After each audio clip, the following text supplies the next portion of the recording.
আসসালামু আলাইকুম শিক্ষার্থী বন্ধুরা, সবাইকে স্বাগত জানাচ্ছি বাংলাদেশের সর্বপ্রথম পূর্ণাঙ্গ একটি ডিজিটাল বই ইজি অ্যাকাউন্টিং বইয়ের সলিউশন ক্লাসে।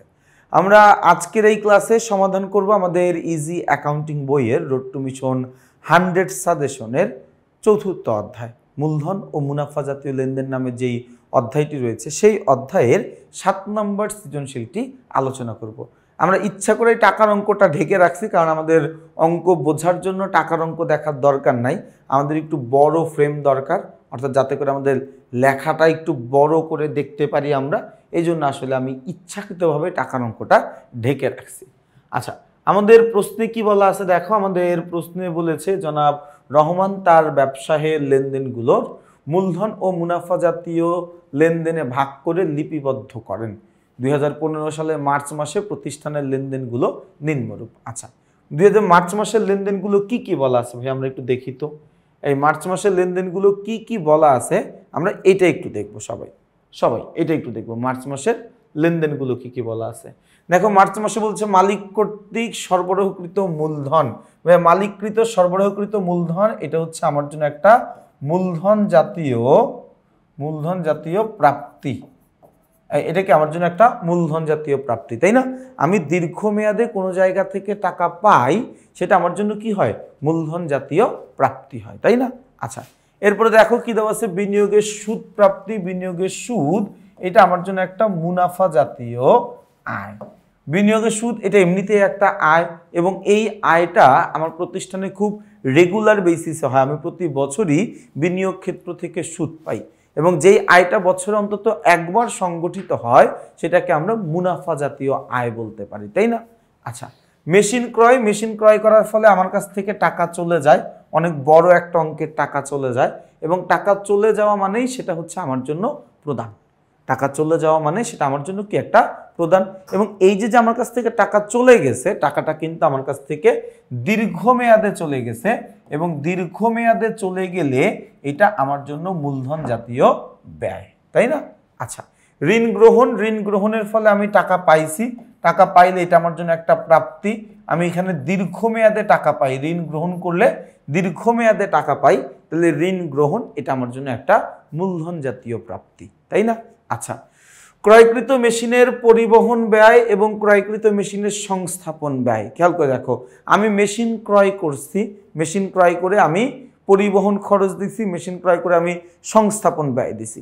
মনে রাখবা, যে কোনো একটা স্থায়ী সম্পত্তি ক্রয় করার পরে ওই স্থায়ী সম্পত্তিকে ব্যবহার করার আগ পর্যন্ত যত ধরনের খরচ করা হবে সবগুলো খরচ ওই স্থায়ী সম্পত্তির দামের সাথে যোগ করতে হবে।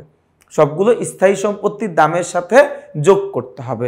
তাহলে এটা যেহেতু স্থায়ী সম্পত্তির দামের সাথে যোগ করতে হবে, তো স্থায়ী সম্পত্তি যদি আমার জন্য মূলধন জাতীয় ব্যয় হয়, তাহলে এটাও কি আমার জন্য মূলধন জাতীয় ব্যয়। আচ্ছা, কর্মচারীর বেতন প্রদান। বেতন একটা ব্যয়, বেতনটা যেহেতু আমাকে প্রতি মাসেই দিতে হয়, তাহলে এটা একটা মুনাফা জাতীয় ব্যয়। পুরাতন খবরের কাগজ বিক্রয়, এটা আমার জন্য একটা আয়, এবং এই আয়টা আমার প্রতিষ্ঠানে প্রায় রেগুলারই হয়, এই জন্য এটা আমার জন্য একটা মুনাফা জাতীয় আয়। মূলধনের সুদ, এটা আমার জন্য একটা ব্যয়, প্রতি বছর মালিককে আমাকে মুনাফার উপরে মূলধনের উপর সুদ দিতে হবে, এই জন্য এটা একটা মুনাফা জাতীয় ব্যয়। বিদ্যুতের সংযোগ ব্যয়, আমরা যদি বিদ্যুতের সংযোগের জন্য একবার ব্যয় করি, এককালীন একটা অর্থ ব্যয় করলে অনেক লম্বা একটা সময়, এই বাবদ আমার আর কোনো অর্থ খরচ করতে হয় না, এবং এই বাবদ অর্থ খরচ করতে হয় না বলে এইটা আমার জন্য একটা মূলধন জাতীয় ব্যয়, মূলধন জাতীয় ব্যয়, তাই না? আচ্ছা, তাহলে আমি লেনদেনগুলো পড়ার সাথে সাথে কোনটা কি ধরনের লেনদেন এটা আমি আইডেন্টিফাই করে ফেলছি। প্রশ্নগুলো দেখব। ক নাম্বার প্রশ্ন বলেছে মুনাফা জাতীয় ব্যয়ের পরিমাণ নির্ণয় করো ভাইয়া। আমি একটু মুনাফা জাতীয় ব্যয়গুলো জায়গা থেকে আইডেন্টিফাই করি কোনটা কোনটা মুনাফা জাতীয় ব্যয় আছে। এই যে কর্মচারীর বেতন প্রদান, এটা একটা মুনাফা জাতীয় ব্যয়। মূলধনের সুদ প্রদান, এটাও কি একটা মূলধন জাতীয় ব্যয়। এই দুইটা যোগ করে দিলে আমার ক নাম্বার প্রশ্নের উত্তর বের হয়ে যাবে মুনাফা জাতীয় ব্যয়ের পরিমাণ, মুনাফা জাতীয় ব্যয়ের পরিমাণ। তাহলে আমরা ক নাম্বারটা বুঝতে পারলাম, তাই তো? ক নাম্বারটা বুঝতে পারলাম। অঙ্ক করি নাই কিন্তু, অঙ্ক বোঝাইছি, তাই না? আচ্ছা, খ নাম্বারে বলছে মূলধন জাতীয় প্রাপ্তি। মূলধন জাতীয় প্রাপ্তি কোন জায়গায় আছে? এই যে দেখো একটা মূলধন জাতীয় প্রাপ্তি। আচ্ছা, এরপর আর কই আছে? এই যে দেখো আরেকটা মূলধন জাতীয় প্রাপ্তি। আর কোনো কিছু কি মূলধন জাতীয় প্রাপ্তি হিসাবে আছে? না, আর কিছু নাই। তাহলে এইটুকু আমার হয়ে গেল, তাই না? এরপর বলছে মূলধন জাতীয়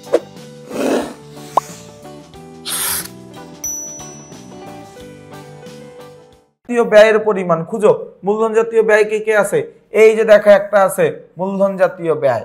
এই যে দেখো এই যে একটা আছে, এটাও কি আমার জন্য মূলধন জাতীয় ব্যয়। ক্রয়কৃত মেশিনের পরিবহন ব্যয়, ক্রয়কৃত মেশিনের সংস্থাপন ব্যয়, মূলধন জাতীয় ব্যয়। বৈদ্যুতিক সংস্থাপনের ব্যয়, এটাও কি একটা মূলধন জাতীয় ব্যয়। তাহলে দেখো মূলধন জাতীয় ব্যয়টাও বের করে ফেললাম। ভাইয়া আমরা অঙ্কর আগে লেনদেনের ক্যাটাগরিগুলো বুঝছি, কোনটা কোন ক্যাটাগরির লেনদেন ভাগ করে ফেলছি। প্রথমেই একদম আমি এগুলো ভাগ করে ফেলছি, কোনটা কোন টাইপের লেনদেন, কোনটা কি টাইপের এন্ট্রি। ভাগ করার পরে আমার তো আর প্রশ্ন আলাদা করে সমাধান করার দরকার নাই। আমি যখন লেনদেন চিনতেছি, চিনে যখন আমি আগেই আইডেন্টিফাই করে ফেলছি, এখন তো অঙ্ক করা আমার জন্য সহজ। তুমি মনে রাখবো আমি ক্লাসে দাঁড়াইছি তোমাকে অঙ্ক বোঝাইতে, অঙ্ক করাইয়া দিতে না। তুমি যখন মাথায় এই চিন্তা রাখবা যে ভাই আপনি তো অঙ্ক করাইতে দাঁড়াইছেন, তখন আমাকে বোর্ডে প্রত্যেকটা উত্তর লিখতে হবে। আর আমি তোমাকে অঙ্ক বুঝাইতে দাঁড়াইছি, তার মানে তোমাকে অঙ্ক বোঝাটা তোমার জন্য গুরুত্বপূর্ণ। অঙ্ক করা এবং অঙ্ক করানো এবং অঙ্ক বোঝানোর মধ্যে পার্থক্যটা বোঝা লাগবে। আচ্ছা, গ নম্বরে কি বলা আছে ভাই? গ নম্বরে বলেছে জনাব রহমানের ক্রয়কৃত মেশিনটি 37,000 টাকায় বিক্রয় করলে। দেখো এই যে সে একটা মেশিন কিনছিল, কত টাকা দিয়ে কিনছিল এটা দেখার দরকার নাই, কয় টাকা দিয়ে কিনছিল দেখার দরকার নাই, সে একটা মেশিন কিনছিল, তাই না? XYZ একটা অ্যামাউন্ট দিয়ে একটা মেশিন কিনছিল। ওই মেশিনের জন্য আমার দুইটা ব্যয় করতে হয়েছিল। ওই মেশিনের জন্য আবার কি করতে হয়েছিল? দুইটা ব্যয় করতে হয়েছিল, একটা পরিবহন ব্যয় আর একটা হচ্ছে সংস্থাপন ব্যয়। এই দুইটা ব্যয় আমার মেশিনের জন্য করতে হয়েছিল। ওই মেশিনটাই এখন যদি আমি 37,000 টাকায় বিক্রি করে দিই, তাহলে মূলধন জাতীয় আয় বা ক্ষতি কত? এই জায়গায় মনে রাখবা, মেশিন বিক্রি করে আমি যত টাকা পাইছি পুরাটা আমার জন্য মূলধন জাতীয় প্রাপ্তি। মেশিন বিক্রি করে আমি যত টাকা পাইছি পুরাটা আমার জন্য মূলধন জাতীয় প্রাপ্তি। ভাইয়া তাহলে আমি মেশিন বিক্রি করে পাইছি কত? 37,000, পুরোটাই আমার জন্য কি? মূলধন জাতীয় প্রাপ্তি। এই পুরাটাই কি আমার জন্য মূলধন জাতীয় প্রাপ্তি, তাই না? পুরাটাই আমার জন্য প্রাপ্তি, ভালো কথা। এই পুরাটাই আমার জন্য কি? একটা মূলধন জাতীয় প্রাপ্তি, তাই না? এই পুরাটাই হচ্ছে আমার জন্য মূলধন জাতীয় প্রাপ্তি। ওকে, এইটুকু বুঝছি আমি, তাই না? এই যন্ত্রপাতিটা বিক্রি করে আমার যত টাকা লাভ হইছে, যত টাকা মুনাফা হইছে, ওইটা হচ্ছে আমার জন্য মূলধন জাতীয় আয় বা ক্ষতি। ওইটা হচ্ছে কি আমার জন্য মূলধন জাতীয় আয় বা ক্ষতি।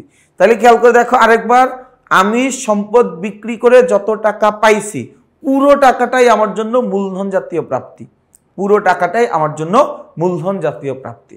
আর বিক্রি করে যত টাকা আমার লাভ হইছে, প্রফিট হইছে, ওইটা আমার জন্য মূলধন জাতীয় আয়।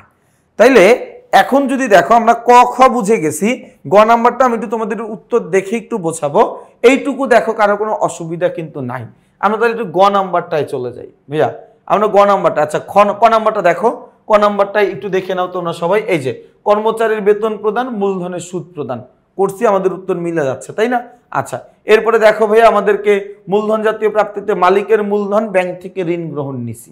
এরপরে দেখো ভাই আমাদের মূলধন জাতীয় ব্যয়টাও আমাদের যা যা দেখছিলাম, মেশিন ক্রয়, মেশিনের সংস্থাপন ব্যয়, মেশিনের পরিবহন ব্যয়, বৈদ্যুতিক সংযোগের ব্যয় নিয়ে নিছি আমরা, তাই না?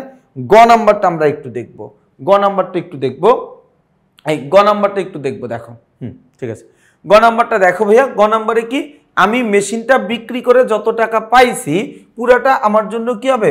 মূলধন জাতীয় প্রাপ্তি। এন্ড মেশিন বিক্রি করছি আমি কত টাকায়? 37,000 টাকায়। মেশিনটা কিনছিলাম 25,000 দিয়ে, পরিবহন খরচ 3,000, সংস্থাপন ব্যয় 5,000, যোগ করলে কত? 33,000। তাহলে 37,000 টাকা থেকে 33,000 বাদ দিলে কত? 4,000 টাকা। তাহলে এই যে মেশিন বিক্রি করে আমার যত টাকা প্রফিট হইল, ওইটা আমার জন্য মূলধন জাতীয় আয়, ওইটা আমার জন্য মূলধন জাতীয় আয়। কথাটা কি বুঝাইতে পারছি ভাইয়া? এরকম আরো অনেক সৃজনশীল আমরা সমাধান করব। এটা কিছুটা কম বুঝতে পারলো, এর পরেরটা তুমি আবার বুঝে যাবা। সোজা কথা হচ্ছে অঙ্কগুলো তুমি ভালো করে মনোযোগ দিয়ে ক্লাসটা করে প্র্যাকটিসটা করো, ইনশাল্লাহ দেখবা আর সমস্যা থাকবে না। তাহলে ভাই আমরা আমাদের আজকের এই পর্বের ক্লাস এখানেই শেষ করছি। সবাই ভালো থাকবা, সুস্থ থাকবা, আমার জন্য বেশি করে দোয়া করবা। আসসালামু আলাইকুম।